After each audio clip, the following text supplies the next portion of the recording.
I never thought this would happen to me.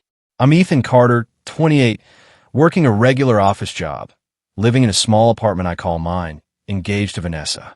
Life wasn't perfect, but it was mine. Or at least I thought it was. Ethan, hurry up. Black Friday's not waiting for anyone. Vanessa's voice came through my phone speaker as I tried to button my jacket. I'm on my way. Just grabbing my wallet, I said, fumbling to find it. My paycheck barely stretched to rent and groceries this month. I've been saving for weeks to get Vanessa the gift she mentioned last month. You better not show up empty-handed, she said, her tone sharp like a whip. I got something, I said, but the voice in my head whispered, not enough. By the time I reached the mall, the chaos had already begun. Shoving crowds, people screaming over discounts, and Vanessa standing near the entrance, tapping her foot. Finally, she snapped when she saw me. Where's my bag? I handed her the small, modest gift I could afford. She looked at it, and I swear, the world froze for a second. This is it. Her voice cut through the noise like a knife. It's all I could manage. I began, but she interrupted. All you could manage? Ethan, this is pathetic. You promised. I'm sorry, I really am. I thought. You thought? You thought. She slapped me hard across the face, right there, in front of everyone. My cheeks burned, not just from the slap, but from the stares. People whispered, stared. I felt small. I backed away, hands trembling. Vanessa, why? Why? Why? Because you can't even do this one thing for me. I trusted you, she yelled. I wanted to scream, to hit back, to shove her, but I couldn't. I felt frozen, humiliated. A passerby muttered, damn, did she just, but didn't help. I didn't answer. I just wanted to disappear. Later, I found myself sitting on a bench outside the mall, hands shaking, head spinning. Tom, a coworker, passed by, noticed my bruised cheek. Ethan, what happened? He asked, concern in his eyes. Nothing, I mumbled, but my voice cracked. It's nothing. Tom frowned. You sure? That looks bad. I'm fine, I said quickly, though I wasn't. I watched Vanessa disappear in the crowd, smiling, chatting on her phone, her bag stuffed with things I couldn't even dream of buying. Rage and heartbreak twisted inside me. I walked home slowly, the winter wind biting my face. My apartment felt smaller than usual. Every memory of Vanessa, our dinners, our laughter, her smile, felt like a lie. I'd been living a dream that wasn't mine. I collapsed onto the couch and stared at the ceiling. How could she do this? I whispered aloud. Why me? The ring on the coffee table gleamed. I bought it last month, planning the perfect proposal. Now it felt heavy, meaningless. I replayed the scene over and over in my head. Her eyes, the slap, the smirk after. Every time I remembered, my chest tightened, and tears I refused to shed stung at the corners of my eyes. Finally, I called Marcus. Hey, can we meet? I need someone to talk to. Ethan? What happened? His voice was calm, steady. Nothing. Just, I messed up. Whatever it is, I'm here. Don't bottle it up. I hung up, staring at the phone. I realized then how alone I felt, how betrayed. The person I loved more than anything, the person I trusted, had shattered the life I thought we shared. And the worst part? I didn't know if I could ever look at her the same way again. I can't stop seeing her face, the sharp slap, the smirk afterward. It's like a loop in my head, spinning faster every time I close my eyes. Ethan, are you even listening? Marcus's voice cut through my fog. We were sitting in our usual coffee spot. I'm fine, I muttered, staring at my coffee. Yeah, sure. You've been off all week. You're not fine, he said, leaning in. Talk to me. I hesitated. It's Vanessa. Marcus raised an eyebrow. What did she do now? Do now? She slapped me. In public. Over a gift. Black Friday. Everyone saw. I rubbed my face, still burning from the memory. Wait, what? She slapped you? Marcus's jaw dropped. Yeah. And then she smiled like nothing happened, walked away like I didn't even exist, I said, voice breaking. Ethan, you can't let her do this to you. You deserve better. I know, but I love her. I admitted, shame twisting in my chest. Marcus shook his head. That's the problem. You're in love with someone who doesn't respect you. Someone who hurts you. I keep thinking I imagined it, I whispered. Maybe I'm overreacting. Ethan, you're not overreacting. That's abuse. That's betrayal, Marcus said firmly. I sighed, tried to push the thought away, but my phone buzzed. A social media notification. I opened it hesitantly. Vanessa. Derek. Amal. Her arms full of designer bags, smiling up at him. Derek laughing, leaning closer than necessary. I froze. Marcus, she's with Derek. At the mall. Laughing, like she didn't even care about me. He frowned. Wait, Derek? Your boss, or her boss? Her boss, I said, my hands trembling. I trusted him once. I thought he was decent. And she's flaunting it. Marcus leaned back, exhaling slowly.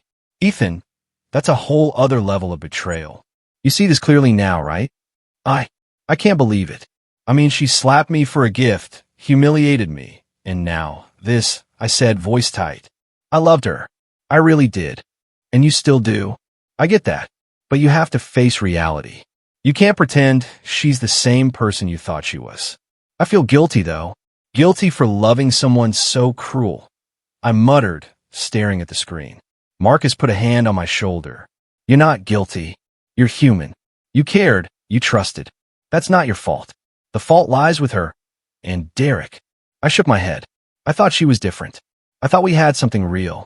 But now, I don't know what I was thinking. Exactly. That's why you need to step back. Look at this clearly.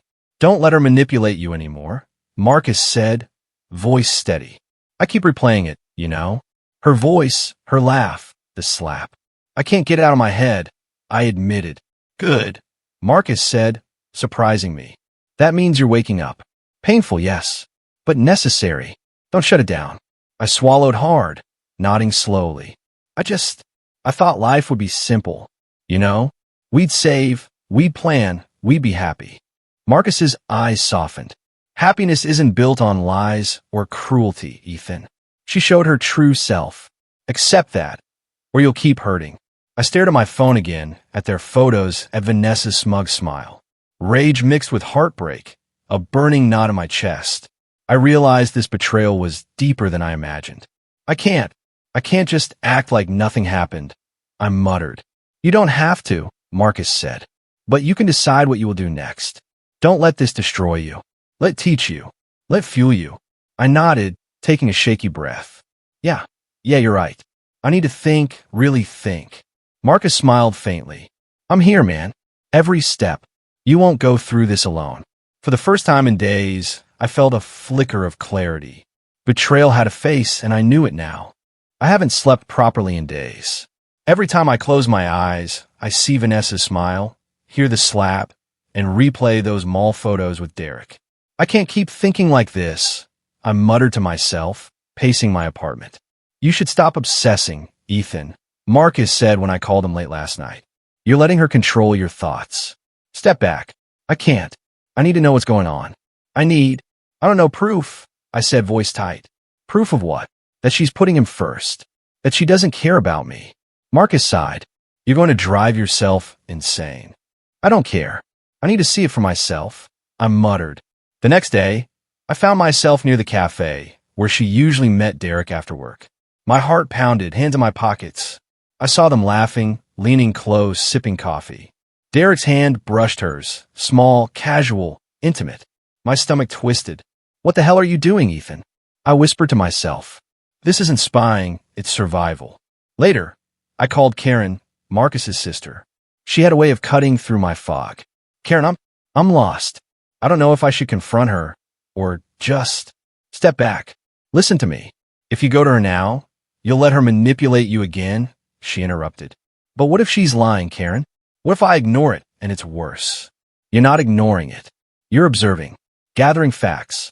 That's smart. But don't let her twist it when you confront her, she said. I guess you're right. I just hate feeling powerless. Powerless? She asked, voice firm. Ethan, you're only powerless if you let her define your worth. Don't. Her words stuck. I felt a seed of determination grow inside me. Maybe I was stronger than I thought. The next night, I finally confronted her at our apartment. I tried to keep my voice calm. Vanessa, we need to talk, I said, shutting the door behind me. Oh, Ethan. Finally facing me, she said with a fake smile. What's this about? I know about you and Derek, I said, trying not to shake. I've seen the photos. I've seen how close you are. She laughed softly. Photos? Oh, Ethan, you always overreact. Derek and I are just colleagues. Friends. You're imagining things. I'm not imagining anything. I watched you. I stopped, anger rising. I know what I saw. Ethan, calm down.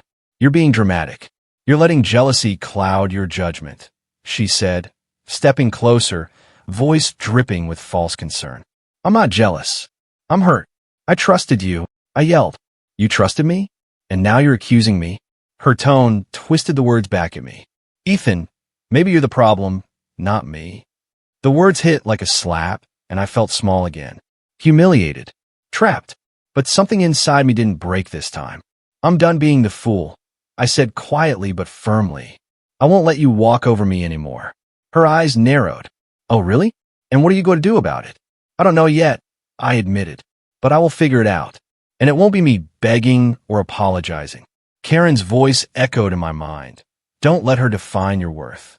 I left the apartment that night with my chest heavy, but my mind sharper. I wasn't helpless. I wasn't powerless. I would act, but carefully, methodically. I stared at the city lights as I walked home. Rage mixed with heartbreak, but beneath it, determination. I would reclaim control over my life. I would rise from this. And Vanessa, she was about to see a different side of me. I saw them across the street before I even recognized what I was feeling. Vanessa, laughing, leaning close to Derek as he whispered something in her ear. Her hand brushed his arm, casual, intimate. My chest tightened. Unbelievable, I muttered, my fists clenching. A passerby bumped into me. Hey, you okay? I didn't answer. I couldn't. My eyes stayed locked on them. Vanessa, I shouted, running across the street. She turned, surprised. Ethan, what are you? Stop smiling at him. Stop acting like this is normal. I yelled. Derek stepped back, hands raised. Hey man, calm down. Calm down. I barked. Do you see her? Do you see what she's doing? Vanessa laughed loud, mocking. Doing? Ethan, seriously? You're overreacting. Look at yourself. I'm not overreacting. You're cheating. Right here, in front of everyone. I shouted, pointing. People stopped and stared.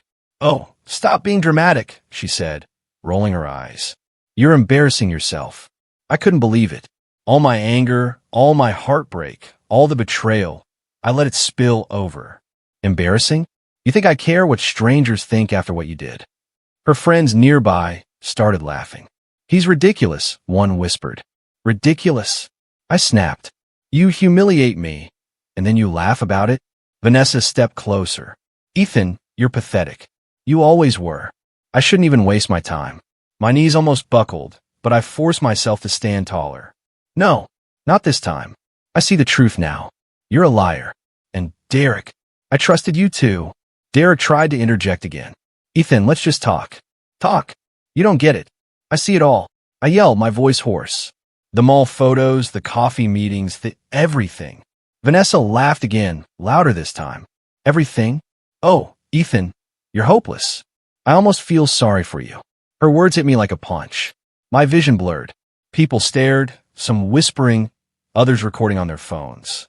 Humiliation washed over me, but beneath it, something else stirred, determination.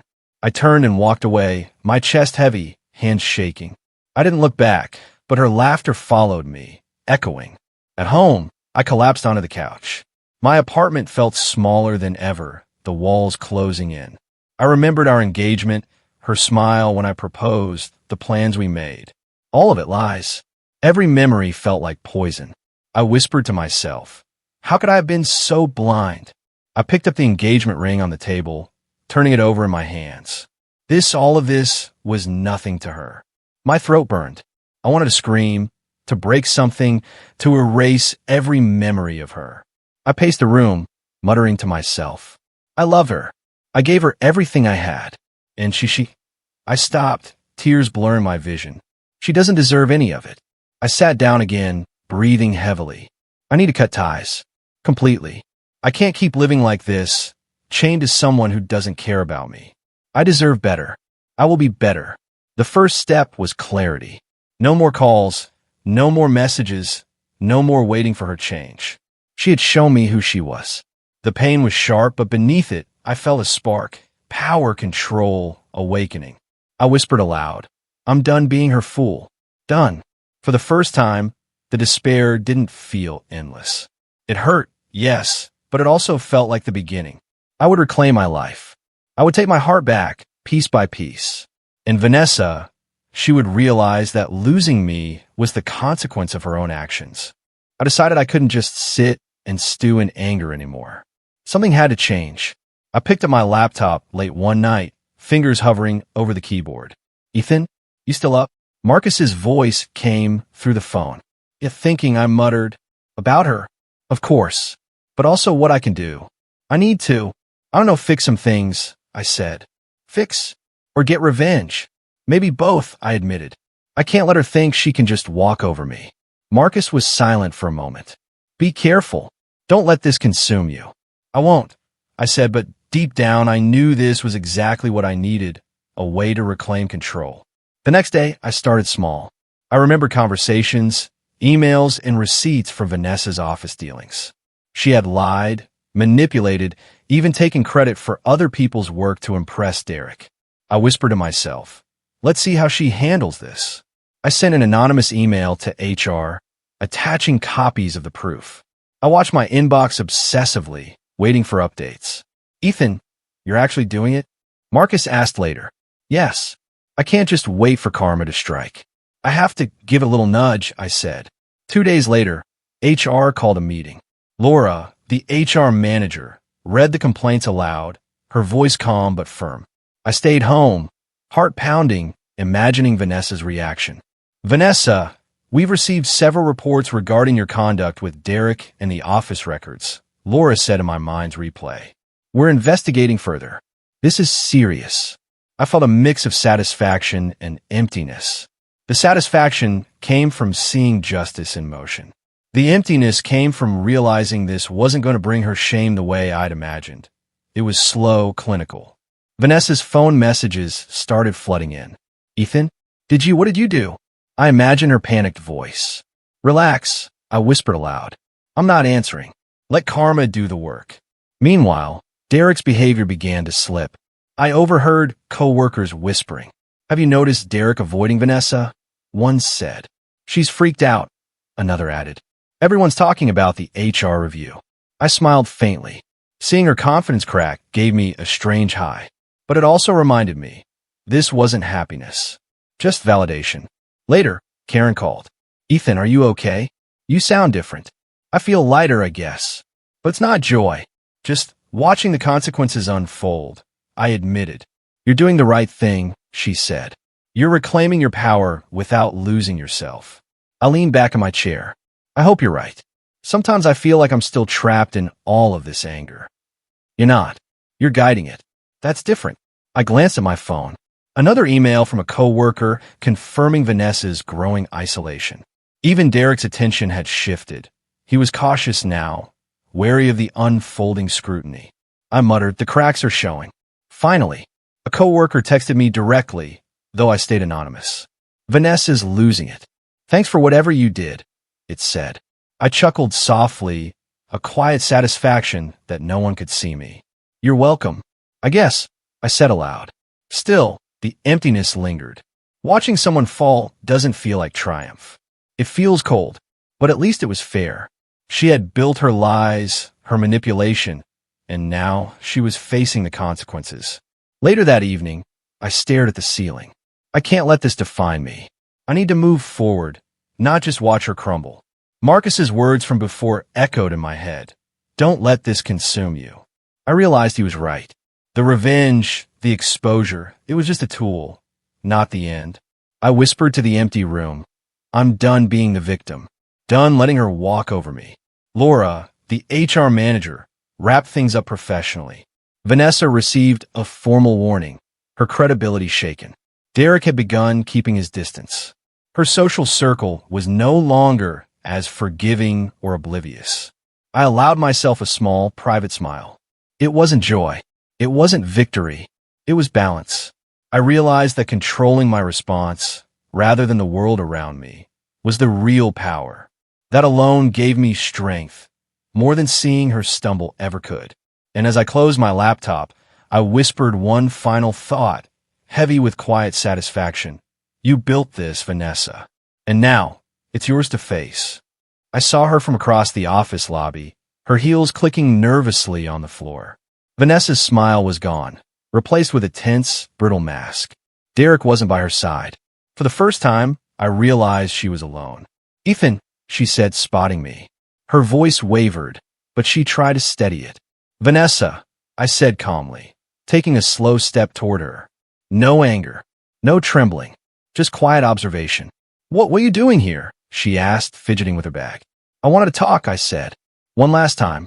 Her eyes darted around, and I could see whispers spreading from nearby colleagues. Some stared openly, others pretended not to notice. I didn't care. This wasn't for them. It was for me. About what? She asked, attempting casualness.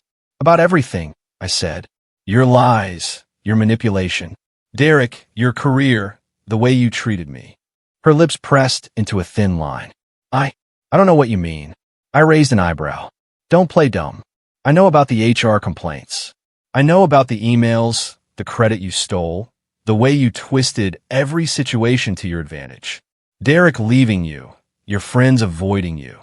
This isn't coincidence. She looked down, voice quiet. Ethan, it's not that simple. You don't understand. I understand enough, I said firmly. I understand that the person I loved, the person I trusted with my life, built her world on lies and selfishness. And now that world is collapsing. Her eyes flashed with panic. Ethan, please. You can't. This isn't fair. I didn't. Fair. I interrupted. You think this is about fairness? I'm not here to punish you. Karma is doing that. I'm here to tell you that I'm done being a part of your mess. She took a step back. You don't get it. I never meant to hurt you. You're overreacting. Overreacting? I asked, voice calm but firm. You humiliated me publicly, manipulated me, and flaunted your betrayal. You think walking away with your excuses changes that? Her hands trembled as she gripped her bag. I didn't know it would go this far. I didn't either, at first, I admitted, taking a deep breath. But then I realized something. I can't control your choices. I can't make you regret them. I can only control my own response. And my response is to walk away. Vanessa's colleagues started whispering louder now, some exchanging shocked glances. I noticed a few of her friends avoiding eye contact, silently confirming the isolation she'd built for herself. Ethan, wait, she said, voice breaking. Please, I can fix this. I'll do anything. I shook my head slowly. It's too late. You've had your chance. All the apologies, all the promises, they mean nothing now. Tears formed in her eyes. But I loved you. I smiled faintly, not cruelly, just with a quiet certainty. Love isn't cruelty. Love isn't betrayal. What you feel isn't love. It's possession. It's selfishness. And I see it clearly now. Her lips trembled, and I saw the first flicker of real regret. Ethan, I didn't. You can't change what's done, I said, voice steady. You can only face it. I'll walk away, and you'll be left with the consequences of your own choices. Her shoulders slumped. Ethan, I never wanted this. I know, I said quietly, and that's why it hurts. But I can't let this break me anymore. I'm done being your victim. I'm done being someone you can control with lies and charm. I paused, letting the silence stretch. The whispers had quieted. Derek's absence was a reminder. He had left to save himself. Her career was fragile, her friends distant. She was alone. I'm not angry, I continued. Not anymore. I feel something else. Relief, closure, and maybe even gratitude. Because losing you taught me my own strength. She looked at me, lips parted, eyes wide. Strength? Yes, I said, nodding. I walked through betrayal, humiliation, heartbreak, and I survived. I'm stronger than I ever imagined. And now I choose myself. Tears streamed silently down her face. Ethan, I didn't realize. You realized too late, I said softly. And that's your lesson. My lesson is simpler. I'm free. I'm no longer yours to hurt. I turned toward the door. My chest felt lighter, my steps confident. I didn't look back. I didn't need to. I had confronted the truth, faced her, and emerged unshaken. As I walked out of the building, the city lights blurred in the distance. For the first time in weeks, I felt calm, empowered, whole. I whispered under my breath, almost to myself, I'm done, truly done. And with that, the past, her lies, her cruelty, her betrayal, stayed behind me. I sat at the small cafe, stirring my coffee absent-mindedly, thinking about everything that had happened. Vanessa, Derek, the betrayal, the humiliation. I'd survived it all. Hey man, you look lighter, Marcus said, sliding into the seat across from me. Lighter? I asked, raising an eyebrow. Yeah, you're not carrying that weight on your shoulders anymore. You're calmer, he said. I guess I am, I admitted. It's strange. I thought I'd feel satisfaction after everything, but it's more like relief. Closure. Karen joined us, smiling. I've been hearing good things about you lately. Oh yeah? Like what? I asked, wary. You're standing taller, smiling more. You've reclaimed yourself, she said. I laughed softly. Feels good to hear that from someone else. I almost didn't recognize myself after her. She couldn't define you forever, Ethan, Marcus said. You did the hard work yourself. I nodded, staring out the window. The city moved on, oblivious to my little battles. And somehow, that was comforting. Life didn't wait for anyone, and neither could I. I still think about her sometimes. I confessed, voice low. Not with longing, just the shock, the betrayal. It was a wake-up call I never asked for. Sometimes the hardest lessons are the ones we need most, Karen said. You learned yours the hard way. Now you get to live it differently. I took a sip of coffee, feeling warmth spread through me. Yeah, I get it now. Self-respect, boundaries, knowing my worth. Those aren't just words anymore. They're my rules. Marcus nodded. And you got people who actually care. We're not going anywhere. I know, I said, smiling faintly. You and Karen and a few others. I can count on one hand, but that's enough. Quality over quantity. Later, I met a friend from work for lunch. Someone who had watched the drama unfold from the sidelines. Ethan, you seem different, they said. Different good or different bad? I asked with a smirk. Different good. You're not reactive. You're in control. I don't know how to explain it. That's probably because I finally learned who I am, what I deserve, and what I won't tolerate, I said. They nodded slowly. Impressive. Most people crumble under betrayal. You didn't just survive, you adapted. I laughed softly. I didn't just adapt. I learned. Pain is a teacher I never wanted, but it worked. That evening, I called Marcus. Hey, you free to catch a movie? Always, he said. As I walked toward the theater, I realized something important. The world hadn't changed. Vanessa had her life, her choices, her consequences. Derek had moved on, but I had moved too, away from anger, away from resentment, away from anyone who could manipulate me. Ethan, over here. Karen waved from across the street. Hey, I said, waving back. You joining us? Of course, she said, jogging over. I noticed how easy it felt to smile again, to joke, to exist without fear or bitterness. The weight of betrayal had been lifted, replaced with clarity. I can't believe this, Marcus said, nudging me. You look happy, like genuinely happy. I am, I said, not because of anything external, not because I'm with someone or have what she took from me. I'm happy because I've reclaimed me. I can live on my terms. Karen smiled. That's the best kind of happiness. Self-made. I took a deep breath, feeling the crisp evening air fill my lungs. The city lights flickered in the distance, and I realized that freedom had a texture, a weight, a presence. Here's to moving forward, I said quietly, almost to myself. Marcus clinked his coffee cup against mine. To moving forward, Karen laughed softly, and to people who actually matter. I looked at them both, feeling gratitude. The friendships, the loyalty, the support, it was real, and I knew I didn't need anything else. Walking home later, I thought about the past months. The heartbreak, the revenge, the lessons, they were mine, and mine alone. I had let go of the resentment fully, without bitterness, without the need for closure from anyone else. I whispered to myself, I'm free. I can start again on my own terms. And for the first time in a long while, I meant it. Life was uncertain, unpredictable, and sometimes painful. But I had survived it. I had grown. I had chosen myself. And that was enough.